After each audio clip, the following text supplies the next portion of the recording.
Let's do it. All right, everybody. Welcome to a pandemic lockdown podcast slash video chat Q&A. I'm here with my good friend and kind of bandmate, Ryan Higgins, aka Higgs. And he lives about 20 minutes down the road from me. But we're both kind of small town guys in the music scene over here. But Ryan's specialty is adding kind of hip hop vibes into the ukulele and writing clever lyrics and accompanying himself with the instrument. So, welcome, Ryan. Thanks. This is cool. Yeah. So, we talked the other day, you're working on an album. Why don't you give people a little background of who you are, what you do, and yeah, just how you incorporate the instrument into your sound. Sure. Yeah, so my name's Ryan Higgins, and I go by Higgs as an artist. Brad's shamelessly repping my merch there. But yeah, I grew up here on Big Island, me and my family, and uh, just always loved music. I used to play drums in high school, and then so I've always kind of had that rhythmic sense. And then somewhere along the line, I got into ukulele. My sisters got me one for Christmas one year, and I was like, oh, this is kind of a cute little instrument. And then threw it in the closet for like another 2 years, and then just realized over time that I kind of like playing it, and saw guys like, well, first Jake, but then also guys like Brad and Kale Gamal and Corey, just a bunch of guys that were like doing cool things with it and making it sound like different. And so yeah, that kind of got me going on my own little uke journey. But I'm really not an instrumentalist. I'm firstly a writer and a singer and rapper, and so I kind of just try to put all that stuff together, and yeah, so that's my thing. Nice. Well, you're too humble because I've seen you kind of progress from, I guess, when it was sort of just starting out on the ukulele, right? When we first met and started playing music, Ryan was Yeah. kind of just getting going. He had a fair bit of background from playing guitar first, but really you've put in the time and the practice, and it's been fun to watch you excel and take it to new heights and find your voice with it. So how much do you practice? That's the big question. Oh boy. Not as much as I'd like, but I try to set aside 1 to 2 hours a day just for instrument and like practicing songs. Doesn't That's always happen. Sometimes it's more, sometimes it's less, but Is yeah. that separate from songwriting? Yeah, there's like songwriting, and then there's like sort of the playing and performance side of it. So Great segue. Why don't you play us something so people can hear what you're about and what you kind of do? sure.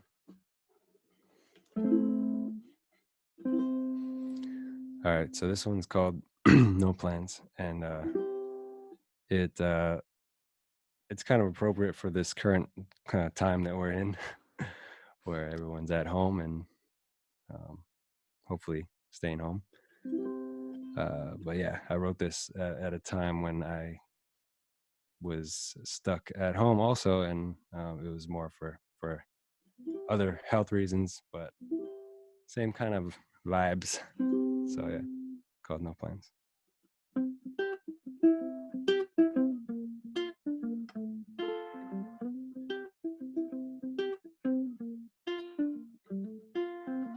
Ooh, I got no plans coming down, I can't hold back.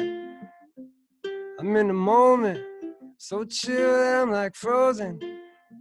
Ooh, I got no plans coming down, I can't hold back. I'm in a moment, so chill that I'm like frozen. I keep it cool like Frosty, chilling cause that really is my favorite hobby. And I don't wanna be stressing when I step in, count a blessing and swing a hook like Rocky. I keep it oddball, slow-mo, capture each moment like a Kodak photo or GoPro. So, working on this flow though, found words that have a nice ring to them, Frodo. And life is chock full of things that'll get you down, leave you toppling like bowling pins. But all business, no play, make me get uptight. Rather be low-key like bass lines at open mics and clock watching it. And into my head, gotta step out of that worry mode and give it a rest. Say I'm doing my best and I keep a creative spark. I'll be fusing it as I move to the beat of my maker's heart. Ooh, I got no plans, coming down, I can't hold back. I'm in the moment, so chill that I'm like frozen. Ooh, I got no plans, coming down and I can't hold back. In a moment, so chill that I'm like frozen.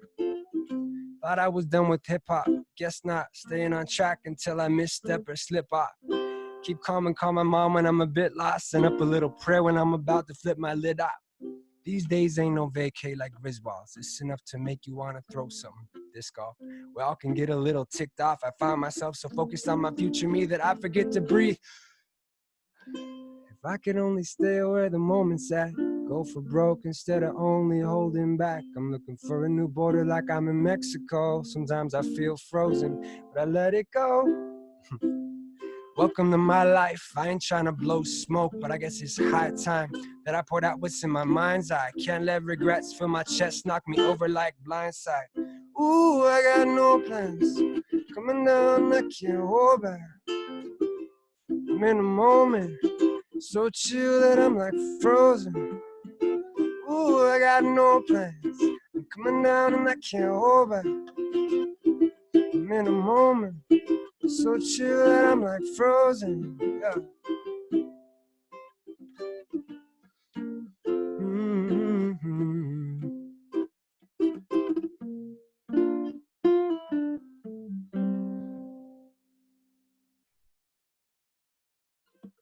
Sweet. I love that tune. Thanks. And it's available on iTunes, Spotify, all that good stuff, right? As a single? Yes, sir. Yep. Ryan goes by Higgs on the main part of the interwebs. His artist name is Higgs. Yeah, that's No Plans. It's so much fun to see all the work that Ryan puts in and the songs that he writes. I kind of see them throughout many different phases as they go along the road over the years and become so very highly polished. But that's always a fun one. How do you, when you're approaching writing a song like that, how does the instrument interlace into what you're doing stylistically inside the sort of hip hop genre? That's a good question. Or does it factor in? It definitely does, because I think most rappers, most rappers, uh, like to flow over an actual track, and I do too a lot of times. But for me, sometimes I get like just good vibes or whatever, or good ideas from just like a single instrument, or whether that's a guitar riff or a simple ukulele progression or whatever. And so yeah, so a lot of my stuff that I write, it's just like me setting up my looper and just like looping a riff that I or a lick that I've came up with. I'm like, oh, this is cool, like what can I write over this? And then a lot of times I have lyrical ideas already in mind before I write any instrumental things. So the instrument is kind of just like the bridge of to go over, to get the song through to its completion, so that I can say what I want to say over it. Interesting. So you kind of have when you're starting a song, you sort of have both pieces separately, and then you figure out a way to kind of make them meet in the middle. Yeah, I mean, it depends. Of course. I think we've talked about this before, where writing can kind of take various shapes and forms. But yeah, for me, a lot of the time it's having the lyrics or some sort of lyrical thing in mind, and then having that riff, and then yeah, gluing them together. And a lot of times the musical part changes, like it goes through all these different stages. Like No Plans, I think the original of No Plans was like way different from how it ended up. I think it was just like a chank or something, but yeah, it just kind of morphs. Nice. Cool. So what kind of gear do you use when you said looping? What are you running these days for a looper? And do you have any tips for people who might want to get started with that? Right now, I use for my looper, I use the Boss RC30, which is a great little guy, real portable, and I just keep it right on my pedal board. And then most of my other pedals are just ambiance. I got a reverb on there. It's the Hall of Fame TC Electronics. I got the MXR delay. What is that one called? The carbon copy. Yeah, carbon copy. I got a cheap little donor chorus that I got for Christmas. Then I got a Ernie Ball Junior volume pedal. I've got the You use the sub and up quite yeah, a bit when yep, you're looping, right? mm-hmm. Yeah, that thing's great Yeah, it tracks really clean from what I've heard of you using it. for sure. Yeah, yeah. I started off with like another little cheap donor octaver, and it did the trick. And honestly, like for for bass pedals and octave pedals, in my experience, it's like 80% your sound system. Like if you have a good sub, or if you have at least good speakers that can handle the low end, then it'll sound so much better than if you have tinny little, you know, low end speakers. Which is funny. I know James Hill talks about asking for the sub and hoping to have the sub at the gig, but people don't think of that. They think, oh yeah, it's gonna be a ukulele player playing some songs. Like, no, Right. really, I want you to have a sub too. Nice. Yeah, yeah. So Ryan and I have been playing together recently as a duo. We kind of started off with a couple other friends in a band we called Kingside, and it was kind of like the full band version of what we're doing now. But we've kind of found a way to shrink it down to just the two of us because the other guys are pretty busy, and being out here on the Hamakua coast and in Waimea, there's not a lot of high class gigs where you could afford to pay four guys in a band. Um, so what Ryan and I have been doing is we have an ukulele and a guitar, and we switch back and forth. So there's always one of those on stage with us, and then we also have a kick pedal, a porch board kick, which is great when we borrow our friend Alan's sub. Thank you, Alan. Yeah, Alan. and and we run the kick straight to the sub. That's all that goes to the sub. But just having that little bit of you know punch in the sound really seems to help and gets people listening and brings them in as opposed to just playing instrumentally. So we've been really digging having that and being able to kind of rock the house a little harder with just two guys. But that's all on hold. We'll have to see. What do you think the music industry is going to do after all this, especially here when we start climbing out of the hole? Just gonna spontaneously combust. It did that already. Yeah, that's true. No, I don't know, man. It's an interesting time. Um I mean, it was already everything was kind of going online as far as sales. Um so that hasn't changed much, but as far as live performance, it's going to be interesting to see once, like what venues are left standing, and um, yeah, how you can actually get steady gigs and stuff. Right. I was thinking about that this morning. Like, of course, it's a question of who's left as far as venues, but you know, is there going to have to be a compromise between the venues and the artists? Because at this point, we're assuming that everybody's working in the red. So, will there be a budget for us to jump back in where we were? Or are we going to have to compromise a bit as we jump back into, trying to bring the scene back? Yeah, that's a good point. All those gigs where we're like, no, we're not playing for exposure. Now we might have to be like, oh, okay, we'll do it. We'll do it. Yeah, we haven't played a real gig in 5 months. It's time to just go play no matter what. Yeah. But I've noticed too that a lot of my friends that are artists are trying to like keep their chops sharp by just doing live streaming all the time, like constantly just trying to keep that going. And it's not quite the same, but it's something at least. Well, we're so used to the screaming fans and all that good Oh stuff. yeah, yeah, all our screaming fans, aka our parents. Yeah.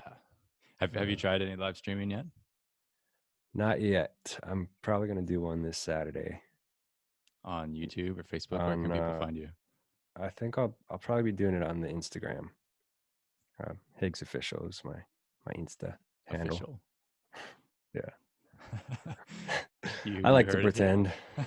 pretend. Yeah. Nice. So I had a question for you. Okay.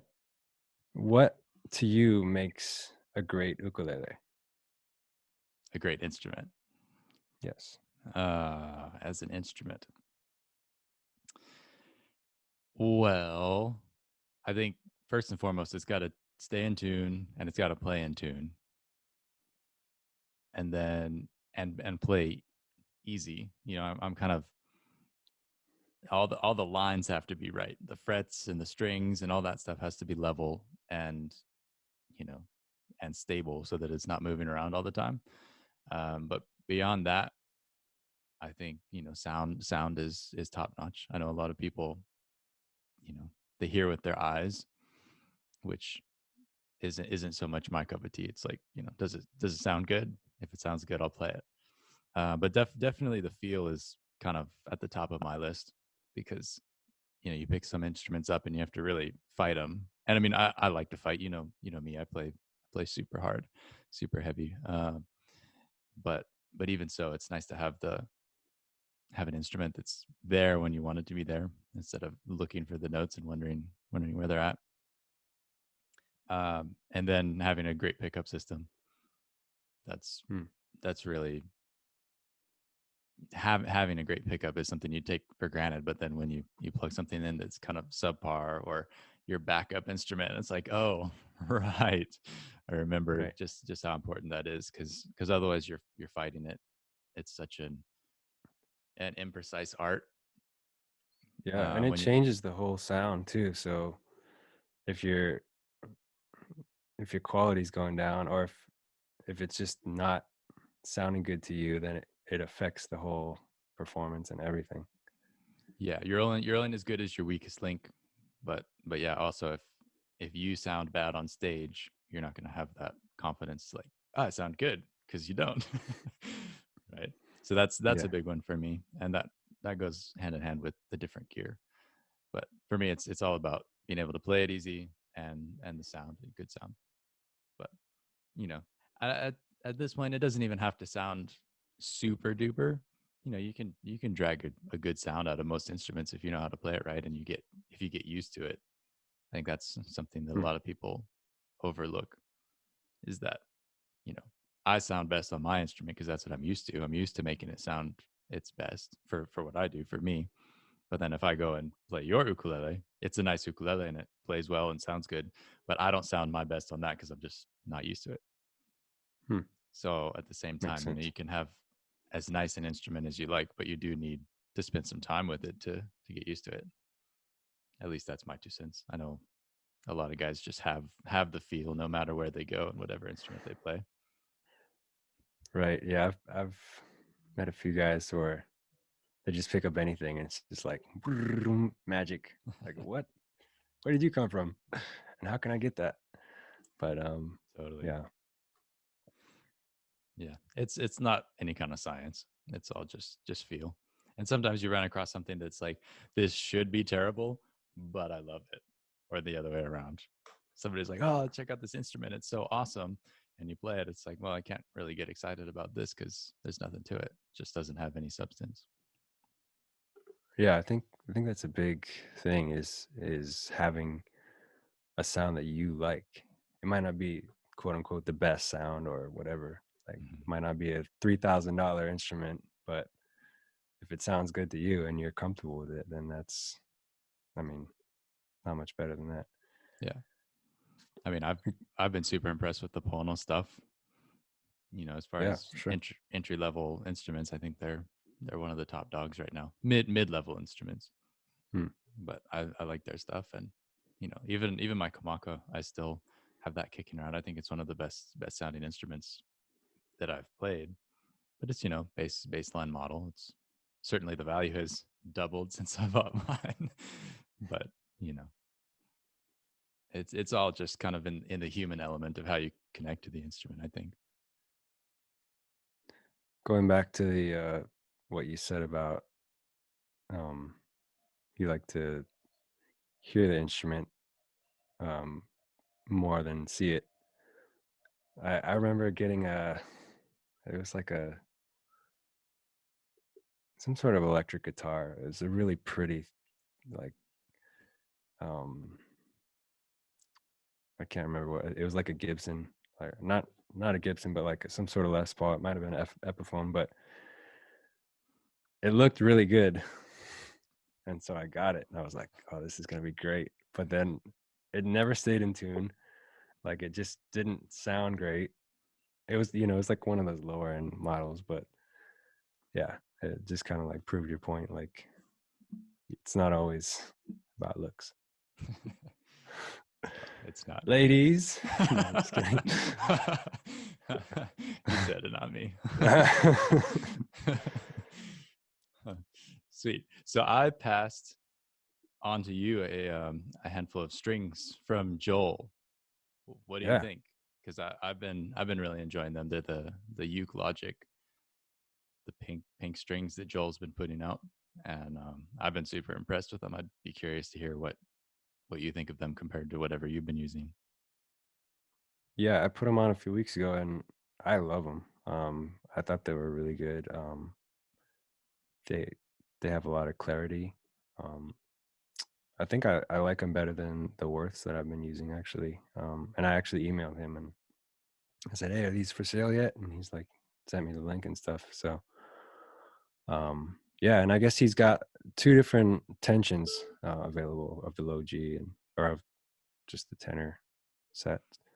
So, yeah, I think they're really good and made locally. That's can't beat it. Yeah, yeah, he's putting them together over on Oahu. Um, what strings were you using beforehand, just for comparison? What were set? I usually for the past year, I think the majority of my the time I was using the what's it called, the brown heavy or the brown fat.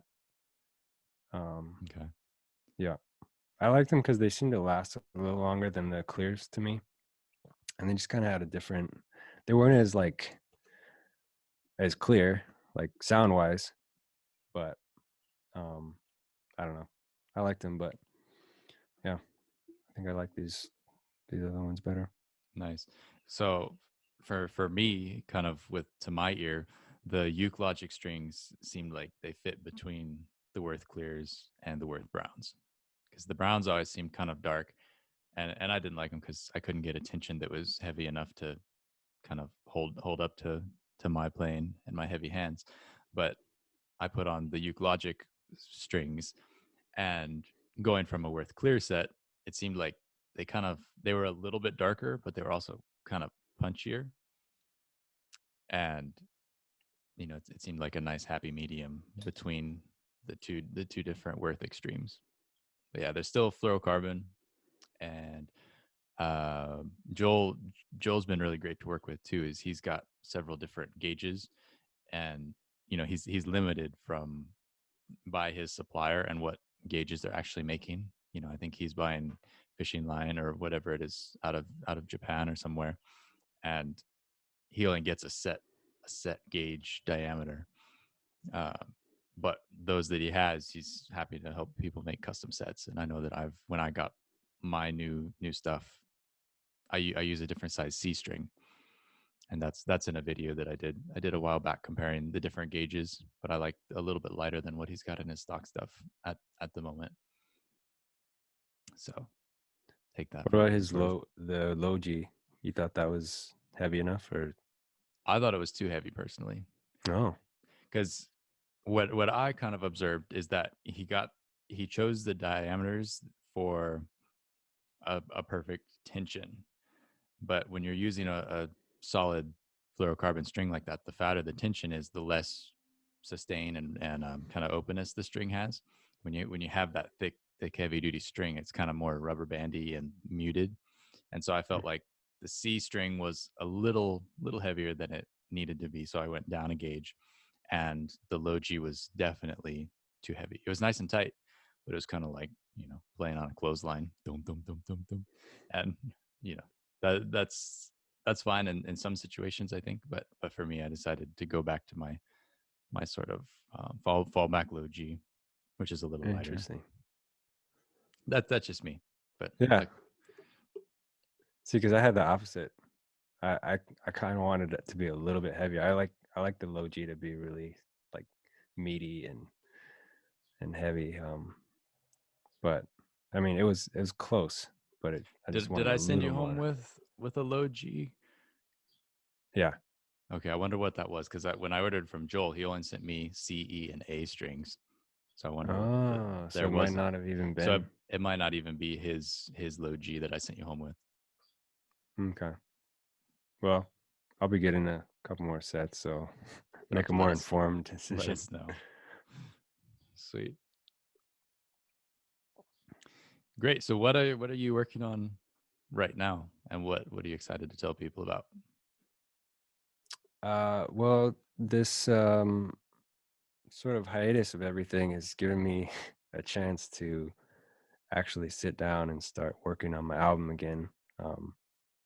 I started it about 2.5 years ago or more. I don't know. It's been a while.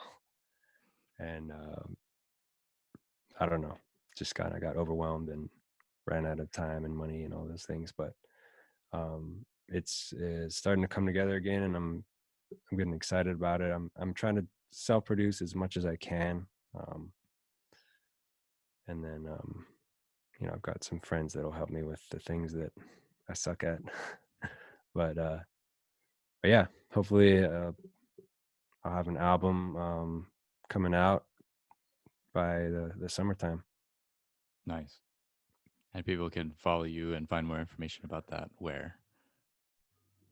You can follow me at Higgs Official on my Facebook or my Insta if they're into that. Otherwise, you can go on my website to see my music, higgsmusic.com.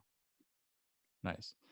Well, personally, I am looking forward to the album. I know I've seen the songs in process and been hearing about the project for a long time, and I know how much work it is to put something like that together. But would you like to share a song that's going to be coming out off of it, or a different piece? Yeah, I could definitely do one.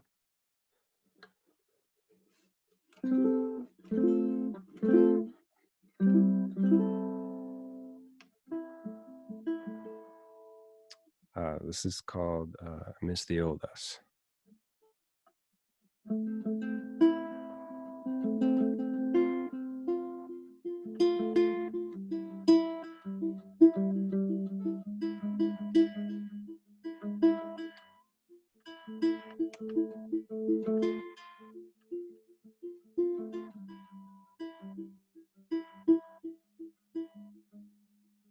I miss the old me. The one that used to run around until my lungs were just about exploding. Before the stress that kills, before the bills, before the voting, before the type of pain that can't be drowned out with coding. I know the past is just a railroad, but if If I stay on this train too long, I might just stay alone. With every passing second, I feel older than my age, and I'm afraid that pretty soon I'll wish myself into the grave. It's getting late. Now I'm looking out the window, the memories I've made that build themselves to slow crescendos. Thought life was simple, now it's full of intricacies. And to believe that I can't move ahead is making me scream. And so I dream of a space between where I want to go and the things that came before. Both sides playing tug of war, wanting something more than I could ever hope to become. And so I walk down the street and pray that I could be strong. I miss the old me. Yeah.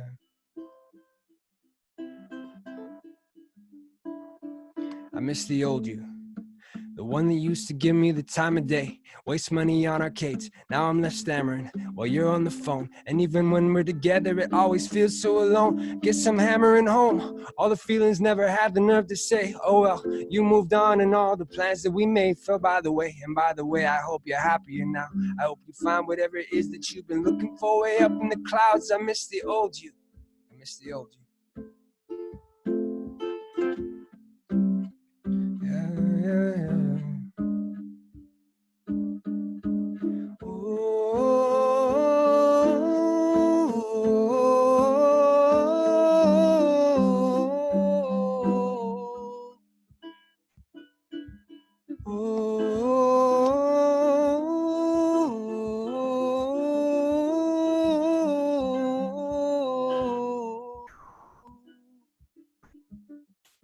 Tell me we haven't lived our happiest days left.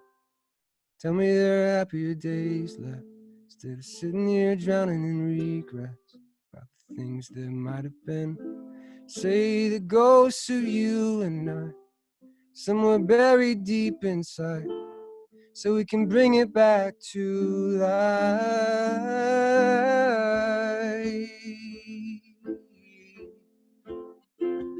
Ooh, yeah.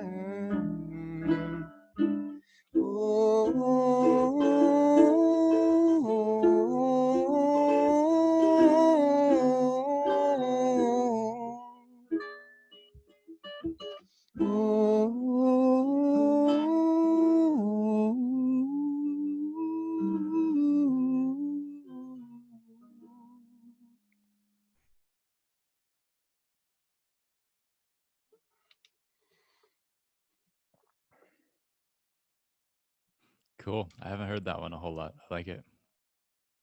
Thanks. Yeah. Always got away with words. I I try. listen to Ryan's songwriting and kind of go like, oh, why couldn't I write songs like that? Mm. And you spend so much time on songwriting. It's really, you're kind of a craftsman, I guess you could say. Yeah, I mean it's been really cool to kind of find a little scene of fellow writers here. And we have little meetups sometimes, and we do like a weekly song challenge to kind of keep our chops going. And writing, I feel like writing is one of those things where like you just keep doing it and eventually good things come out. It's like 85% crap or maybe 90%. I don't know what the exact percentage is, but you know, out of the maybe 500 songs I've written in the past 10 years, only about 50 of them have I ever really played live or, wanted to do something with. So, yeah, it's just something you keep doing. Well, yeah. Power in numbers, I guess. I didn't realize you'd written that many songs. Well, song is a generous term. Some of Okay. them are more just maybe, I don't know, ideas or drafts, we'll call them. But still, to be in a separate headspace for 500 different ideas and concepts, that's a lot. Consider me impressed. Oh, thanks, man. How about you? What's your process for writing songs? Usually I start with some sort of riff thing. I'm like the opposite of you. Is I come from the instrumental background, and not so much the writing and singing background. So I usually try and come up with like a riff that inspires me. And Gotcha. once I kind of have a framework, I'll just play it over and over and over a million times and just kind of doodle on top of it with vocal stuff until I come up with some words that I like or don't like and throw those out and try again. And sometimes it happens and sometimes it doesn't. I'm not one of the studious songwriter types who sits and figures out a song. There's only been a few cases where it's like, oh, this is a good enough song that I'm gonna keep working it and trying to find the lyrics that help express what I want to say, because a lot of Right. times I'll just get kind of frustrated with it. It's like, well, this isn't meant to be. It's not. This isn't the song that I want to write, and you know, I'm tired of it, and maybe the next one will come out easier. And So that's a skill too, in and of itself, is knowing when a song is worth pursuing and when it's like, oh no, we're gonna say bye to that one. It's a good learning experience, and I'm moving on. nice. Have you recorded anything or performed anything that you kind of came to realize was one of those songs? Oh, perform definitely. I feel like performing is kind of like my, you know, cutting my teeth on the song and seeing if it's got any staying power. Um, it's like comics trying out bits. You try it, and then I don't go so only by the audience, but it's a good barometer. If people come up to me and say, "Oh, I really like that song," or if it's just crickets, then I'm kind of like, "Oh, maybe I'll go back and see if that's really something I want to keep." And then, um, but I try to stay true to my own what I like too. It's like a balancing act for us artists. Because ideally, I would just write songs that for myself that I really resonate with, and that's what I try to do. But I also realize that part of a song, it's like communication with the listener. And so if everything you write is just about your own um, stuff and none of it's relatable, then it's kind of hard to communicate. So not sure what we were just talking about, but We got here. It's uh, about the journey, not the destination.